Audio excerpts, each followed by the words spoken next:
हम इस वक्त हम उत्तर प्रदेश की मुरादाबाद की कुंदरकी विधानसभा क्षेत्र में है और यहाँ पर AIMIM के प्रदेश अध्यक्ष शौकत अली साहब हमारे साथ हैं, जो चुनाव प्रचार में घूम रहे हैं, जनसभाएं कर रहे हैं। शौकत साहब, ये बताइए कि जो कुंदरकी का चुनाव है, इसको आपने बड़ा दिलचस्प बना दिया है। आप लगातार समाजवादी पार्टी और बीजेपी पे निशाना साध रहे हैं। क्या लगता है MIM क्या यहाँ पर इस बार जीत दर्ज कर रही है? देखिए, उत्तर प्रदेश में 2012 और 17 के बीच में समाजवादी की पूर्ण बहुमत की सरकार रही और यहाँ से हाजी रिजवान साहब मिलने थे।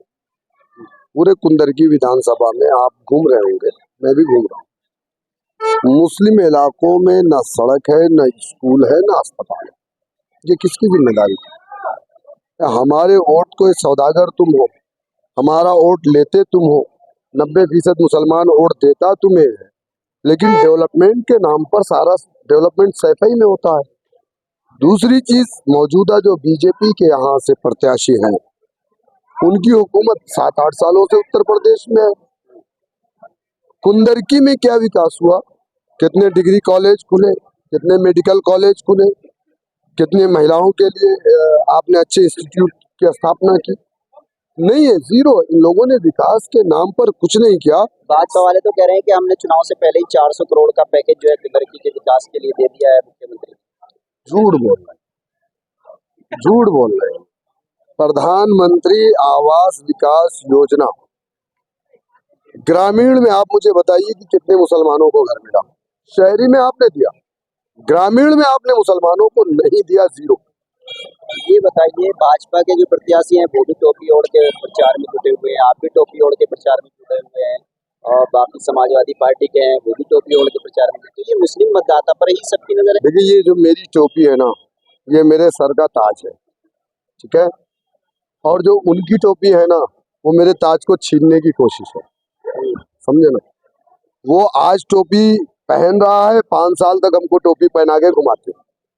ये टोपी किसी वक्त अखिलेश ने भी पहनी, कभी मुलायम सिंह ने भी पहनी, कभी अजीत सिंह ने भी पहनी, लेकिन उनको इस बात का एहसास हो गया है, रणबीर सिंह ठाकुर को, कि चुनाव बीजेपी वर्सेस MIM, तो मुस्लिम वोटों को साधने के लिए वो मुसलमानों जैसा बनने की कोशिश कर रहे हैं। मैं तो उनके लिए दुआ करता हूं कि अल्लाह उनको हिदायत दे दे और वो अपने घर में वापस आ जाएं। जो उनके पूर्वजों का धर्म था, जो इस्लाम था, जो बाबा आदम अलैहिस्सलाम दुनिया में लेकर के आए थे, और हर बच्चा मुसलमान ही पैदा होता है, ये तो हम लोग पहले भी बोले, आज भी बोल रहे हैं।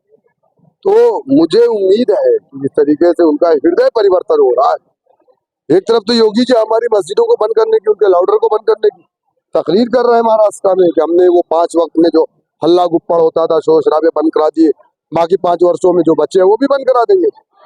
दूसरी तरफ उनका विधायक अपने सर पे टोपी, बदन पे वो अरबी रुमाल लगा करके, तो इसलिए इस बात का सबूत है, ये बौखलाहट है।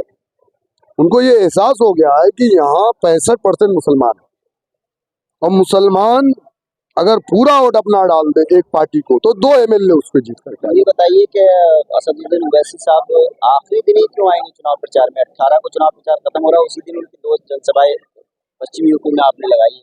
देखिए, हमारे जो कायद है, हमारे लीडर है राष्ट्रीय अध्यक्ष, उनके लगातार प्रोग्राम्स लगे हुए हैं महाराष्ट्र में, और झारखंड में भी हम पार्टी चुनाव लड़ रही है। तो हमारा जो बहुत इम्पोर्टेंट, जो ज्यादा उनका कॉन्सेंट्रेट था, वो महाराष्ट्र में था। चूंकि मेन इलेक्शन, ये बाई इलेक्शन है, बाई इलेक्शन में अक्सर भी आपने देखा होगा कि किसी पार्टी के राष्ट्रीय अध्यक्ष नहीं आता बाई इलेक्शन में। वो एक अलग बात है कि अखिलेश जी घबराए हुए एक बार आ गए, मैंने सुना एक बार फिर आने वाले हैं, जब से उन्होंने सुना है कि बैरिस्टर असदुद्दीन ओवैसी साहब 18 तारीख को डिंगरपुर में आ रहे हैं।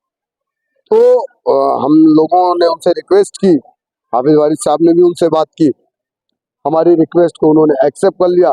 तो 18 तारीख का दिन मुकाबला किससे है, समाजवादी पार्टी से या बीजेपी? नहीं, बीजेपी पार्टी, देखिए बीजेपी वर्सेस MIM है।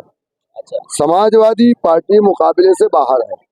आवाम के अंदर रिजवान को लेकर के नाराजगी है, आवाम के अंदर इस चीज को लेकर के नाराजगी है कि कुंदरकी में जहां 1.5 लाख वोट मुसलमानों ने दिया समाजवादी पार्टी के 2022 के इलेक्शन में और 2024 के पार्लियामेंट के इलेक्शन में, वहाँ डींगरपुर से कुंदरकी में सड़कें ही नहीं है। सड़कों का मुद्दा उठा रहे हैं आप। भाई डेवलपमेंट के नाम पे जीरो है ना मेरे भाई। यहाँ पर लोग भी हैं, उनसे बात करते हैं।